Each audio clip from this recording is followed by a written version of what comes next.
Saya akan coba menyampaikan tentang ada beberapa hal keutamaan 10 hari pertama di bulan Dzulhijjah.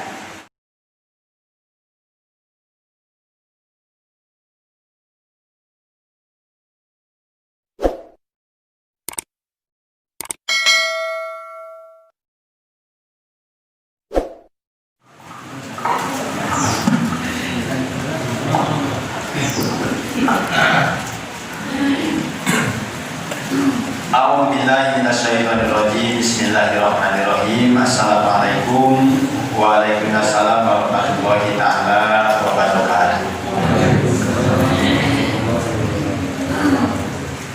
Innal hamdalillah nahmaduhu wa nasta'inuhu wa nastaghfiruh wa na'udzu billahi min shururi anfusina wa min sayyiati a'malina. May yahdihillahu fala mudilla lahu wa may yudlilhu fala hadiya lahu. Asyhadu an la ilaha illallah wahdahu la syarika lah wa asyhadu anna sayyidana wa nabiyyana wa maulana Muhammadan abduhu wa rasuluhu alladzi la nabiyya ba'da. Allahumma rabbi shrah li sadri wa yassir li amri wahlul 'uqdatam min lisani yafqahu qawli amma ba'du. Jamaah Masjid Al-Muttaqin yang sama-sama kita mengharap ridho Allah Subhanahu wa taala. Alhamdulillah, puji dan syukur marilah kita sama-sama panjatkan ke Allah Subhanahu wa taala yang Maha Luhur bahwa alhamdulillah pada hari Ahad ini kita sudah memasuki penghujung bulan Dzulqa'dah. Hari ini sudah tepat memasuki tanggal 28 di bulan Habib. Lusa insya Allah kita sudah memasuki awal bulan Dzulhijjah.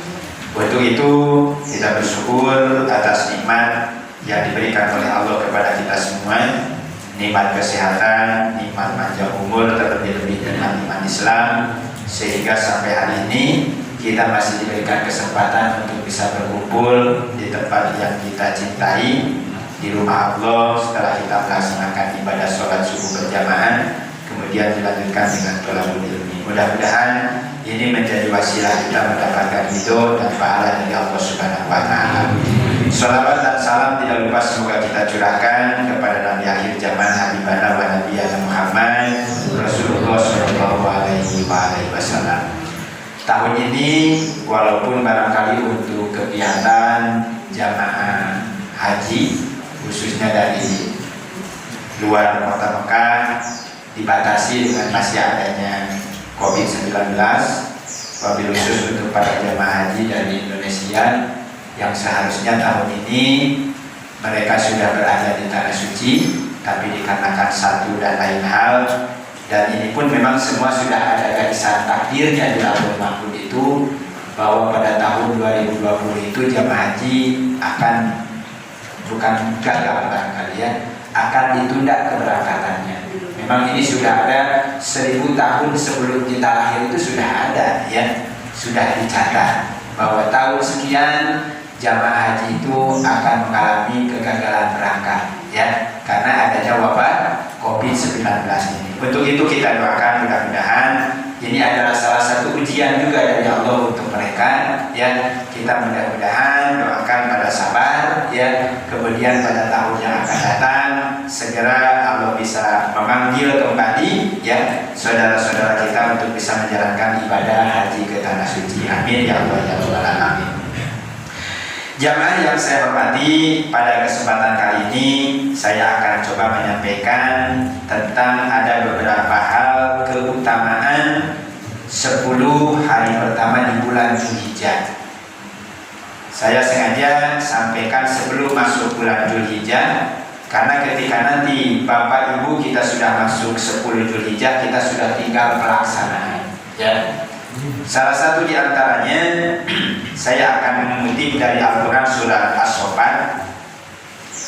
Allah Subhanahu wa taala beliau berfirman, "A'udzubillahi minasyaitonirrajim wa qala inni dzahibun ila rabbi sayahdin. Rabbi habli minas sholihin." Siti Hajar itu kan kita kenal dengan beliau. Beliau adalah istri dari Nabi Ibrahim. Nabi Ibrahim itu istrinya ada berapa ibu? Ada dua. Satu Siti saja, yang kedua Siti Sarah, ya. Siti. Jadi kalau kita mau punya dua harus diambil dari nama Siti, ya. Nah gitu, Siti Hajar, Siti Sarah. Siti Sarah itu adalah yang paling pertama, ya. Kemudian Siti Hajar itu adalah yang kedua. Nah Siti Hajar ini sering kita dengar bahwa beliau adalah istri kedua, dapat rekomendasi dari istri yang tua. Makanya kan seorang perempuan itu kalau mau ingin masuk surga dengan mudah, izinkan suaminya untuk poligami. Kira-kira aja lebih izinkan. Bisa itu piring bisa ngalayang 3 kali kan. Nah gitu.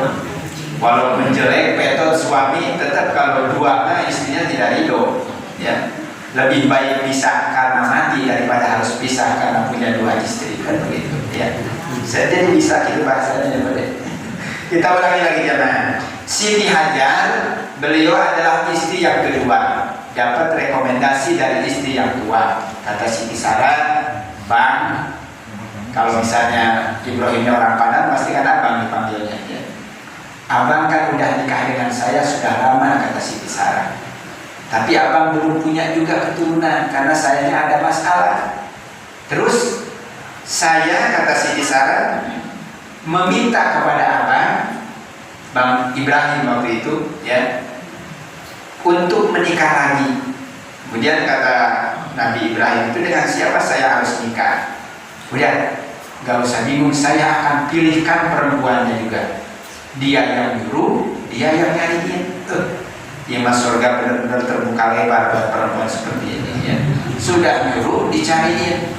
Berangkat boro-boro, jangankan dicariin, ya jangan ke gitu, ya. Nah kemudian kata Nabi Ibrahim itu, siapa istri itu yang harus aku nikahi, wahai Sarah? Kata Siti Sarah, saya sudah menemukan perempuannya dan dia sudah kelihatan sifatnya, akhlaknya, budi pekertinya, keimanannya. Kemudian Siti Sarah beliau menyampaikan, istri yang harus dinikahi oleh engkau wahai Ibrahim adalah Hajar. Karena kan Hajar ini beliau sudah lama berada tinggal di rumahnya Siti Sarah, asisten, ya, kayak gitu. Makanya kan dengan singkat cerita dinikahlah Siti Hajar. Itu masalah nikahnya memang nggak tahu seperti apa, tapi yang jelas nikah. Nah, setelah 10, 15, 20, 25 tahun, ya sama.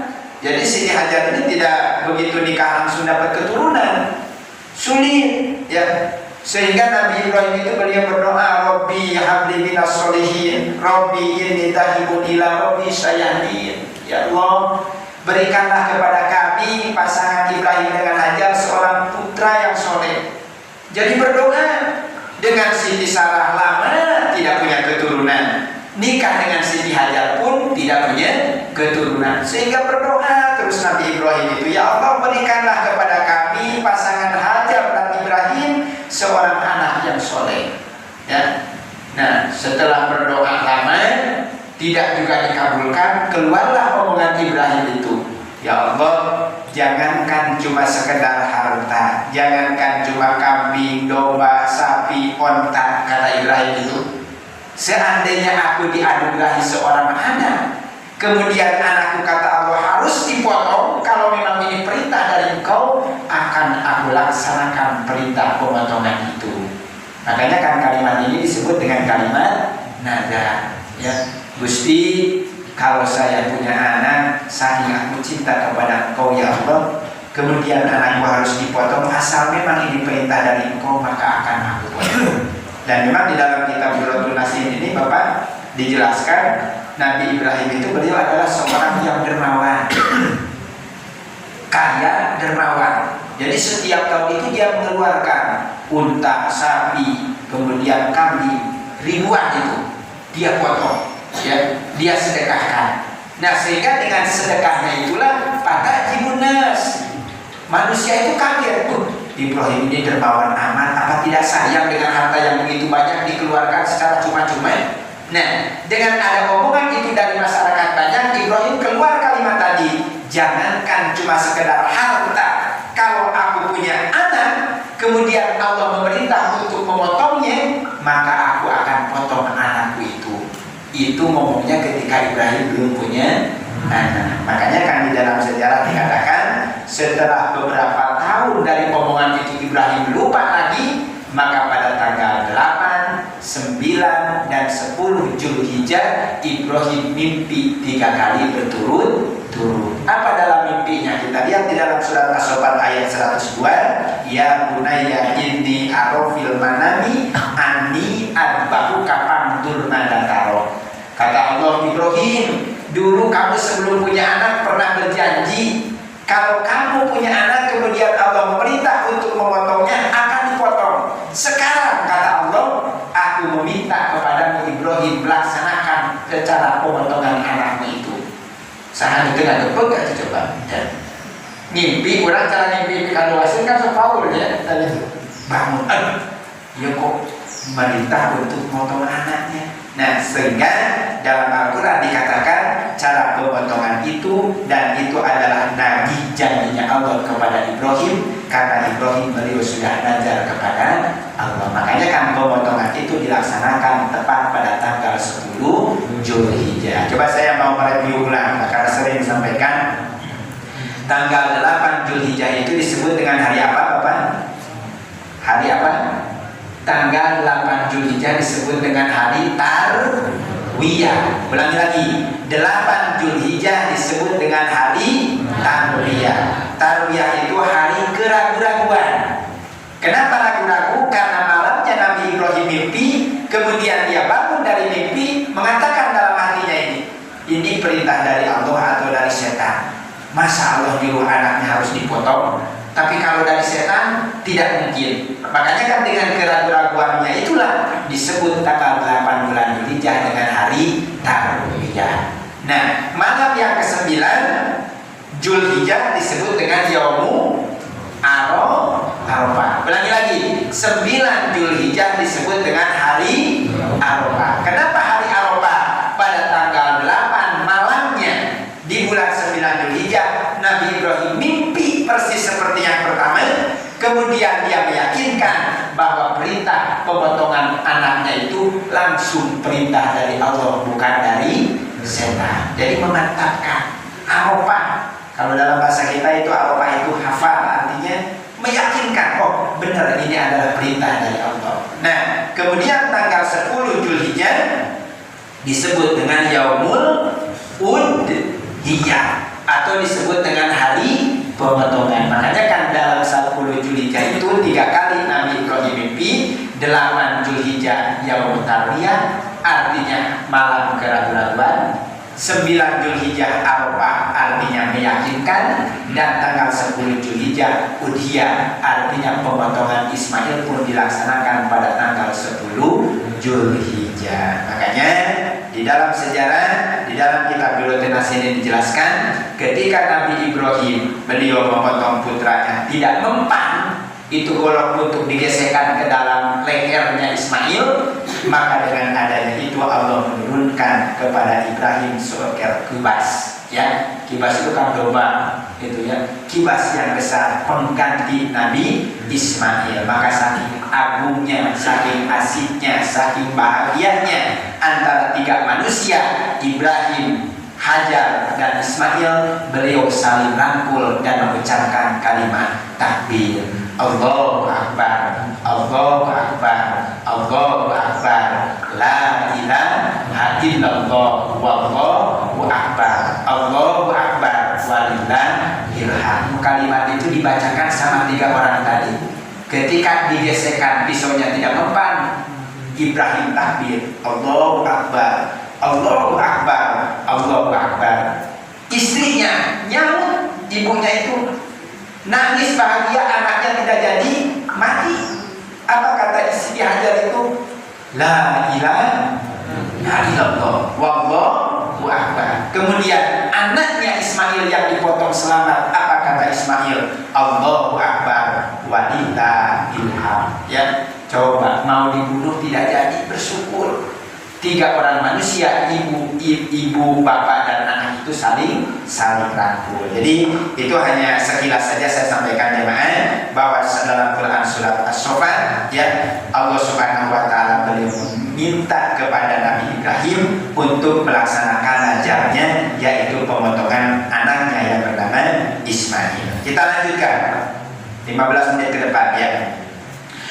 Ada 7 keutamaan 10 hari pertama di bulan Dzulhijjah. Ini tolong diingat jemaah ya. Kemudian nanti ketika kita masuk Dzulhijjah kita laksanakan. Yang pertama, keutamaan 10 hari pertama di bulan Dzulhijjah itu yaitu melaksanakan ibadah haji dan umroh.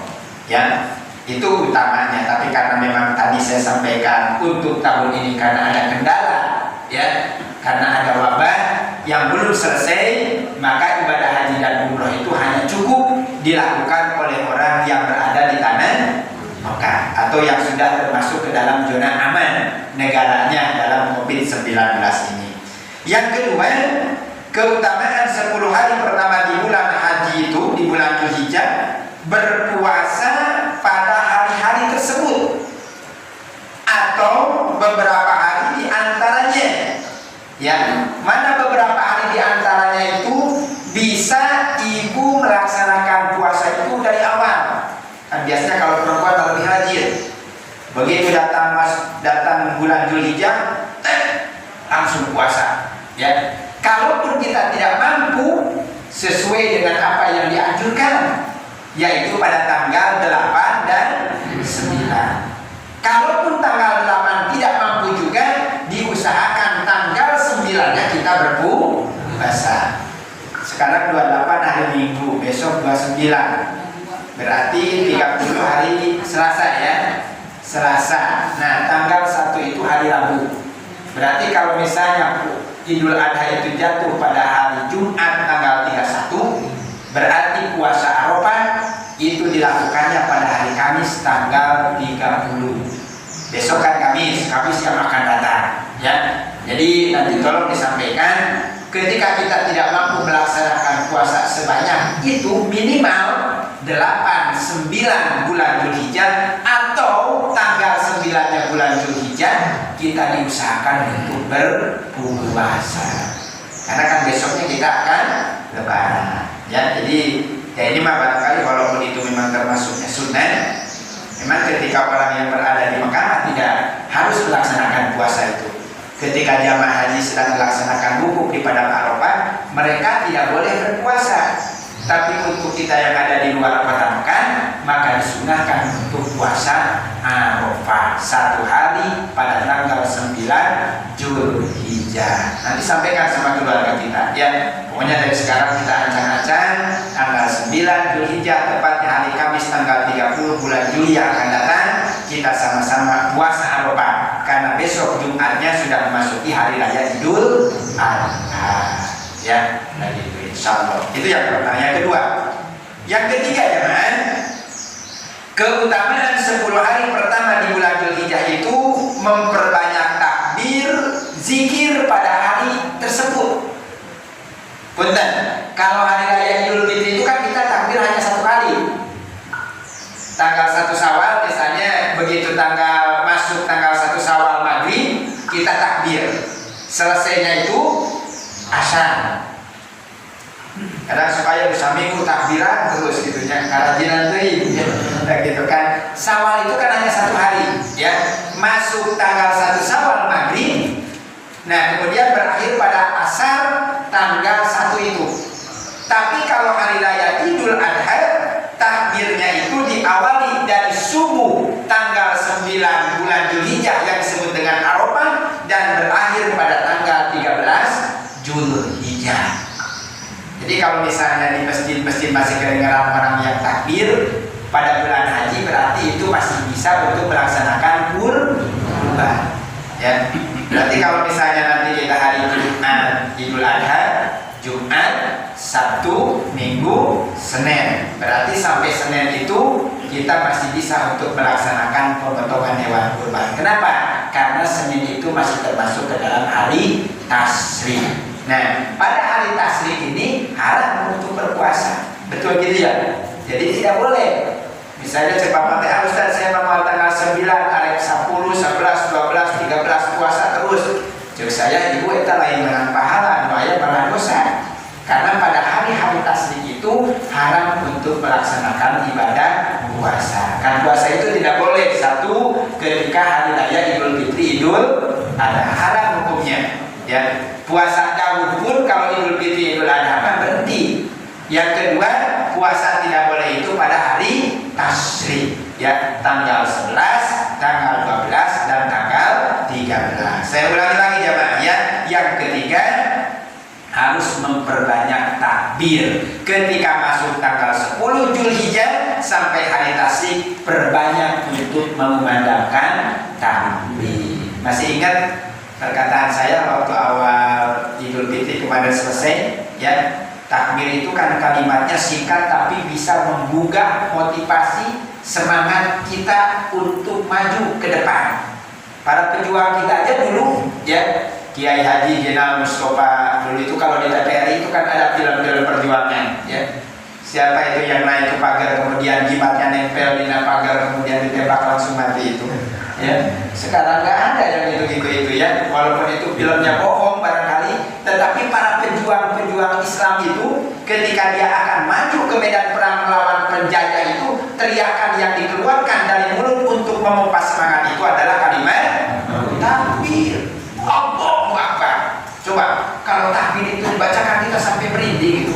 Allahu Akbar ya. Jadi makanya pantas orang yang ahli ibadah beriman ketika dia mengucapkan kalimat Allahu Akbar, orang lain pun akan merasa tersimak dan tergetar hatinya. Sama seperti kisah Nabi kita Muhammad Rasulullah Sallallahu Alaihi Wasallam ketika dia mau disabet, mau dibunuh sama siapa itu? Suroko ya. Suroko itu kan dia yang mau dan menerima sayembara dari Abu Jahal. Kata Abu Jahal, siapa yang bisa membawa Nabi hidup atau mati, siapa yang bisa membawa kepala Nabi hidup atau mati, saya akan kasih hadiah 100 ekor unta. Ya. Ada seorang anak muda bernama Suroko, saya siap katanya. Dia lari karena Nabi itu ya kira-kira jarak berapa meter ke depan itu sudah kecium wanginya itu. Karena Rasulullah itu badannya wangi, sama kita juga tidak begitu jauh ya. Beliau kalau berapa jauh ke depan, kira-kira beberapa meter ke depan sudah kecium baunya. Kita juga sama, kalau Nabi itu wangi, kalau kita bau ya. Oh iya, bau-bau kita nggak semua salah ya kan itu ya.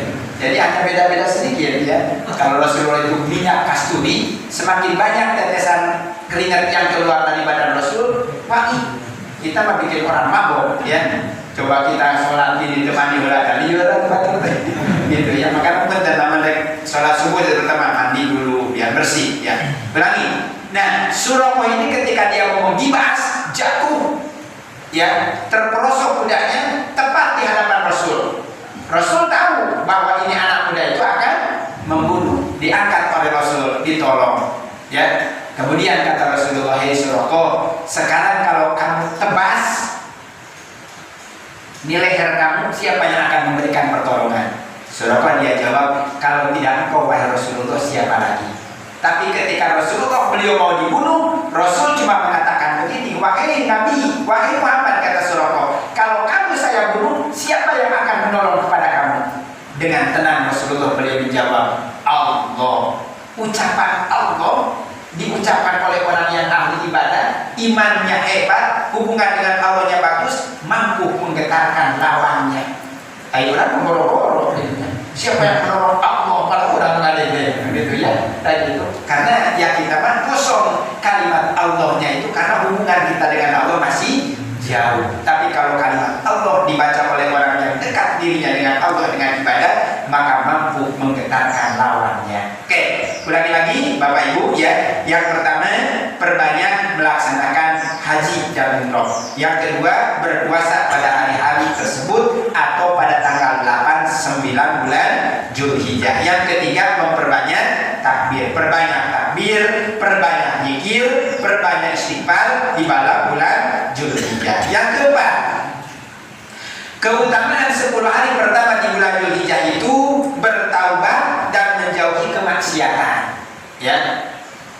Jadi memang itu Pak tidak cuma sekedar di bulan haji saja. Lain daripada bulan haji ini kita harus menghindari. Tapi ketika kita masuk bulan haji itu kita hindari perbuatan-perbuatan maksiat. Yang kelima, memperbanyak amalan-amalan sholih.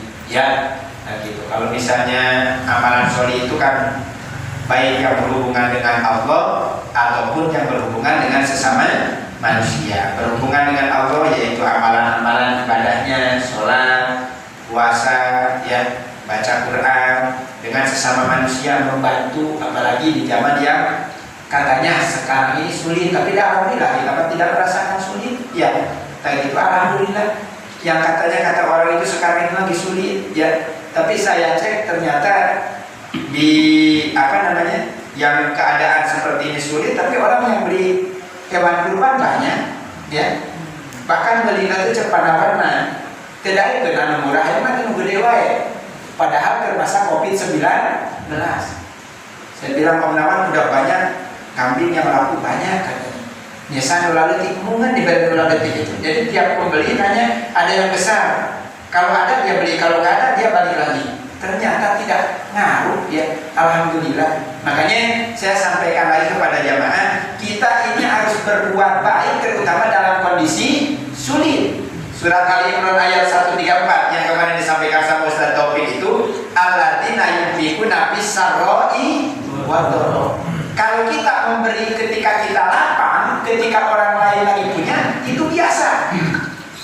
Tapi ketika kita memberi kepada orang yang lagi sulit, maka pemberian itu kita akan menjadi luar biasa. Memberi sedekah kepada orang yang lagi kesulitan. Ya, jadi insya Allah lah. Terutama barangkali di wilayah kita pun nanti akan disampaikan sama Pak DRT untuk bulan haji ini tetap kita akan melaksanakan pemotongan dan kita juga akan menerima titipan hewan kurban dari para jamaah, ya. Karena memang kemarin suka ada yang nanya-nanya, ada saudara katanya untuk tahun ini bagaimana pemotongan, tetap kita jalankan, ya. Justru memberi daging ketika sulit itu kan luar biasa, ya. Tapi untuk corona masih kita bisa berbagi, itu sangat luar biasa, insya Allah. Nah, yang keenam jamaah, disyariatkan pada hari tersebut itu di setiap waktu kita harus berdoa, bertakbir. Nah, jadi kalau poin yang ketiga tadi bertakbir ketika datangnya bulan Dzulhijjah, tetapi yang diutamakannya kembali siang, malam, pagi, sore kita selalu untuk mengumandangkan takbir. Ya, nggak usah baca-corokan biasa, be. Allahu Akbar, Allahu Akbar, Allahu Akbar, la ilaha illallah, Allahu Akbar, Allahu Akbar, walillahil hamd. Selama hari Dzulhijjah itu, terutama pada hari-hari yang sudah ditentukan, perbanyak mengumandangkan kalimat takbir. Ya, masya Allah. Kadang kan kalau kalimat takbir dibacakan itu udah merinding, ya, kayak gitu. Air mata pun tidak diundang menetes, gitu ya, kayak gitu. Jadi perbanyak untuk mengucapkan kalimat takbir setiap saat dan setiap waktu. Ya. Nah, yang ketujuh jamaah, keutamaan 10 hari pertama di bulan Ramadan itu laksanakan pemotongan hewan kurban bagi yang mampu. Inna a'toina kal kausar fasholli li rabbika wanhar inna syani'aka wal abtar. Inna a'toina, sesungguhnya kami, kata Allah, telah memberikan nikmat kepada kalian itu nikmat yang banyak. Fasholli, kata Allah, sholatlah kalian ketika datang Idul Adha itu. Wanhar, dan setelah pulang dari sholat Idul Adha laksanakan pemotongan hewan kurban. Itu kalimatnya kan begitu. Fasholli li rabbika wanhar, sholatlah kalian kepada Rabbmu, wanhar, dan sembelihlah kurbanmu. Memang hari utamanya kalau kurban itu potong sendiri, ya. Ibu bawa domba potong sorangan, ya. Cekelan sorangan, sisir sorangan, gitu ya, kayak gitu. Memang utamanya kan begitu, tapi ya karena tidak semua orang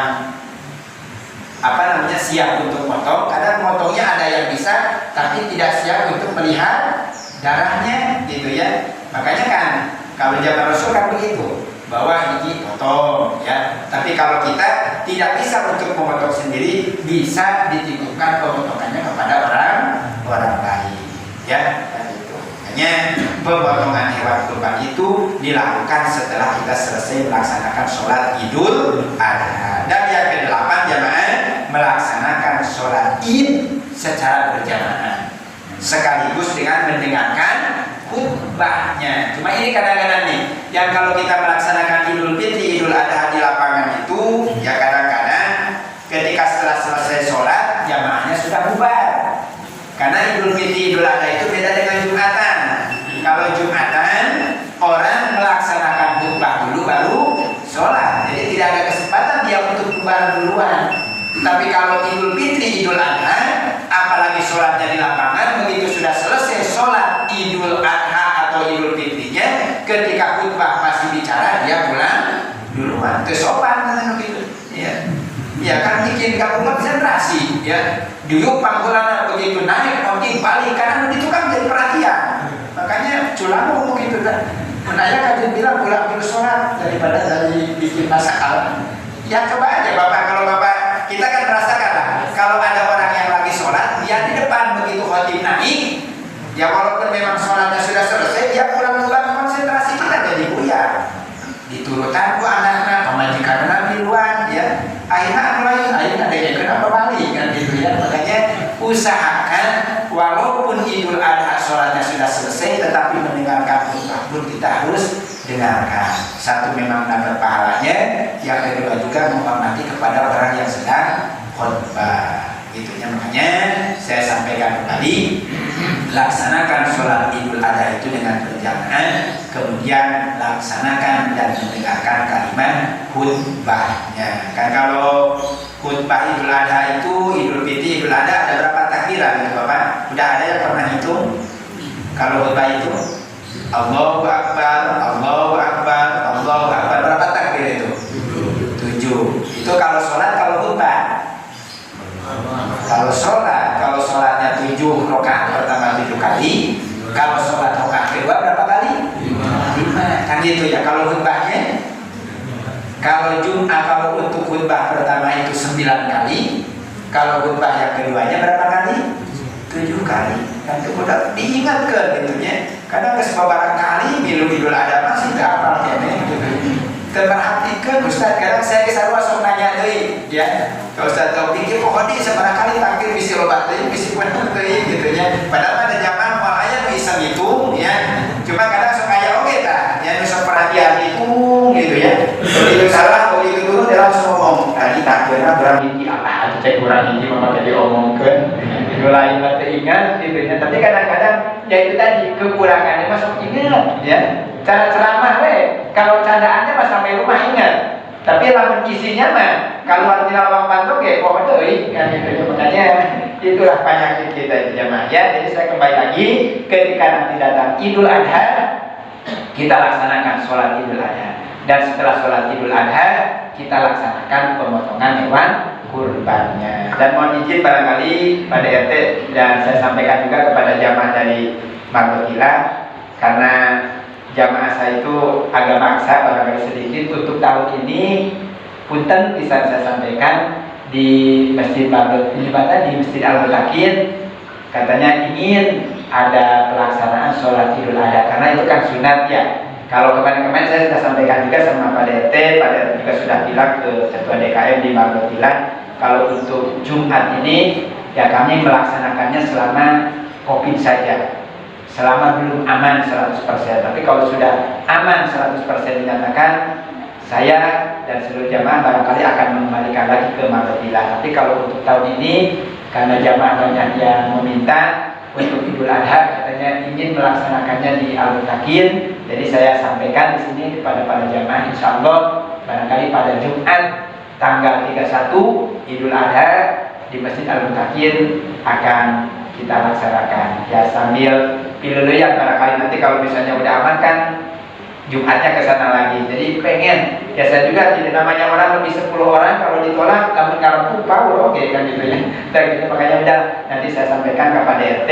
Jadi untuk Idul Adha tahun ini insya Allah barangkali kita di Masjid Al-Mutakin juga akan coba melaksanakan sholat Idul Adha. Nah, itu saja jamaah yang bisa disampaikan. Dan sekali lagi sebelum nanti pada RT menyampaikan pengumuman untuk pelaksanaan Idul Adha, karena ada 2 ahad lagi, ahad besok, ahad ini, ahad besok, berarti kan cuma ada tinggal 10 hari lagi ya. Jadi saya sampaikan kepada para jamaah khususnya warga RT 03 yang ingin melaksanakan berkurban, silakan untuk bisa menitipkan nama kepada RT langsung atau kepada Bapak Doni ya. Kalau misalnya udah ada nama itu kan minimal untuk menyemangati kepada saudara-saudara kita yang lain. Tapi yakin insya Allah ya pasti walaupun dalam keadaan COVID tapi tidak akan mengurungkan niat dari kita untuk melaksanakan Idul Kurban. Yang mudah-mudahan Allah Subhanahu wa taala memberikan kepada kita rezeki ya, dan kita bisa untuk melaksanakan kurban tahun ini. Itu saja yang bisa disampaikan, mudah-mudahan ada guna dan manfaatnya. Mari kita sama-sama sambut datangnya bulan Dzulhijjah ini dengan memperbanyak amalia, dengan memperbanyak ibadah, baik ibadah yang berhubungan dengan Allah ataupun yang berhubungan dengan manusia. Tanggal 8, tanggal 9 kita berpuasa Dzulhijjah ya. Jadi kalaupun tanggal 8-nya tidak mau, tanggal 9-nya diusahakan semuanya untuk melaksanakan puasa Arafah. Tolong ini disampaikan dari sekarang kepada jamaah kita, karena kalau semua keluarga kita berpuasa, sahurnya bareng, bukanya juga bareng. Itu saja. Terima kasih. Mohon maaf apabila ada kekurangan. Akhirul kalam. Assalamualaikum warahmatullahi wabarakatuh.